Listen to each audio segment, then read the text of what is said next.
திருப்பாவை ஆண்டாளரங்கற்கு பண்ண திருப்பாவை பல்வதியம் இன்னிசையால் பாடிக் கொடுத்தாள் நற்பாமாலை பூமாலை சூடிக் கொடுத்தாளை சொல்லு சூடிக் கொடுத்த சுடர்கொடியே தொல்பாவை பாடியருளவல்ல பல்வலையாயி நாடினி வேங்கடவர்க்கென்ன விதி என்ன விமாற்றம் நாம் கடவா வண்ணமே நல்கு.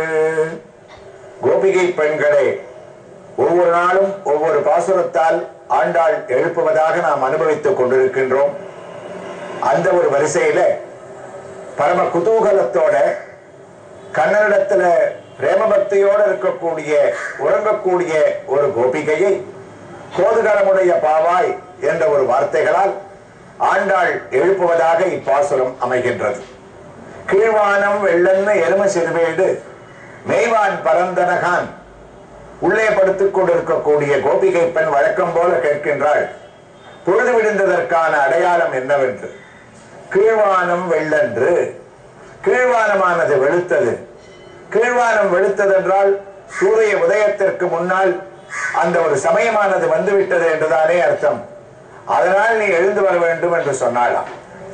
அப்போது உள்ளே படுத்துக் கொண்டிருக்கக்கூடிய கோபிகை பெண்களானவள், நீங்கள் எல்லாம் பரம தேஜஸை உடையவர்கள், மிகவும் அழகானவர்கள், அதனால் கீழ்வானமானது வெளுக்கவில்லை. உங்களுடைய தேஜஸானது ஒளியானது கண்ணனுடைய அருளினால் கிழக்கு திசையிலே பட்டு வானம் வெளுத்தது போன்ற ஒரு தோற்றத்தை உங்களுக்கு ஏற்படுத்தி தருகின்றதே தவிர இது ஒரு அடையாளமாக எடுத்துக் கொள்ள முடியாது என்று சொன்னாராம்.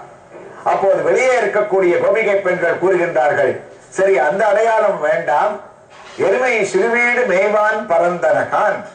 இங்கே இருக்கக்கூடிய எருமை மாடுகள் எல்லாம் சிறுவீடு மேய்வதற்காக கிளம்பிவிட்டன என்கின்றார். அதாவது வியாக்கியானம், நுனிப்புள் மேய்வதற்காக. கோபர்களுடைய ஒரு வழக்கம், பசுமாட்டிற்கு நுனிப்புள் மேய்வது என்பது பிடிக்காதாம். அதாவது நுனிப்புள் என்பது சிற்றஞ்சிறுகாலை வேளையிலே இரவு முழுவதும் ஏற்பட்ட பனியினால் அந்த புல்லின் நுனியிலே அந்த ஒரு பனியோடு இருக்கக்கூடிய நுனிப்புல் அது எருமைகளுக்கு மிகவும் பிடிக்கும். அதனால் அந்த எருமைகள் கூட மேய்வான் பரந்தனகான் அதை மேய்வதற்காக சென்று கொண்டிருக்கின்றது. அதற்கும் அந்த கோபிகை பெண் உள்ளே இருந்து பதில் சொல்லுகின்றார், இவைகளெல்லாம் அந்த நுனிப்புல் மேய்வதற்காக செல்லக்கூடிய எருமைகள் அல்ல. உங்களுடைய அந்த ஒளியானது கிழக்கு திக்கிலே பட்டு அங்கு இருக்கக்கூடிய இருட்டு திட்டு திட்டாக அங்கங்கே இருட்டு கலைகின்றது.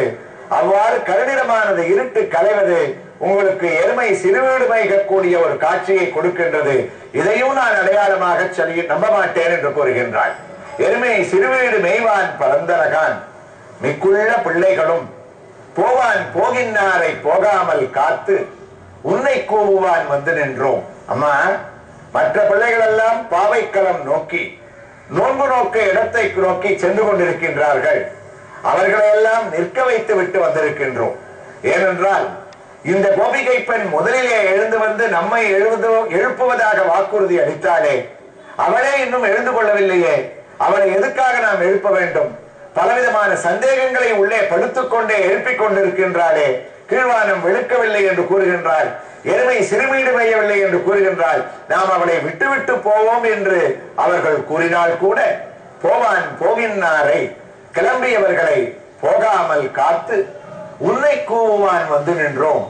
உன்னை எங்களுடைய கோஷ்டியில் இருந்து விட்டு செல்வதற்கு மனமில்லை.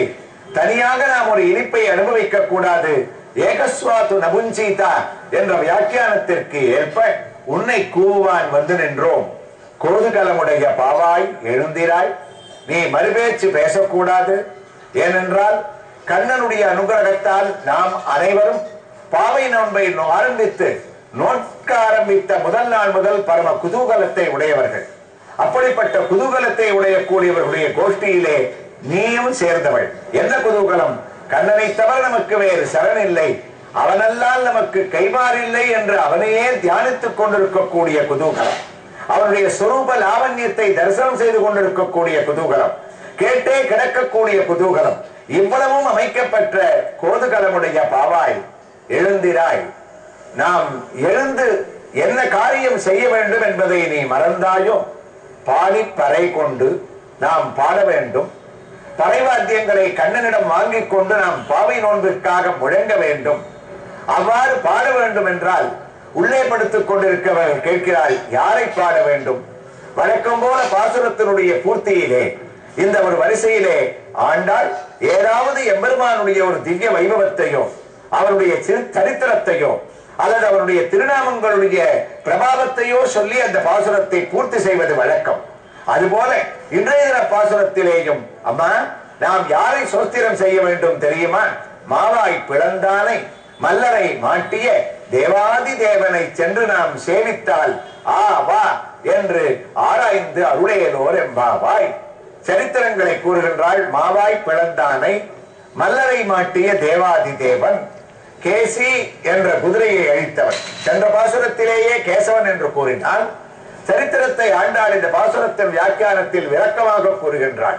மாவாய் பிளந்தானை, குதிரையானது பெரிய வாயை பிளந்து கொண்டு கண்ணனை விழுங்குவதற்காகவும் முட்டி மோதுவதற்காகவும் வரக்கூடிய காலத்திலே கண்ணனானவன் தன்னுடைய 2 கைகளாலும் குதிரையினுடைய 2 வாயையும் பிடித்து அதற்குள் தன்னுடைய கையை விட்டு அதனுடைய தொண்டை தகிக்கும்படியாக பண்ணி மாவாய் பிளந்தானை கேசி என்னும் குதிரையை அழித்து கேசவன் என்ற திருநாமத்தை அழிந்தவனை மாவாய் பிளந்தானை மல்லரை மாட்டிய தேவாதி தேவன் சானூரன் முட்டிகன் என்ற 2 மல்யுத்த வீரர்களை தான் அந்த மதுராபுரிக்குள் நுழையக்கூடிய ஒரு காலத்திலே தாமல் நிச்சித வைபவஸ்தவ விபோனாத்யல் தபாபாஜனாகம் யத்யல் சித்தததேஸ்ம சத்யோகுணம் தம்பூலமால்யாதிகம்.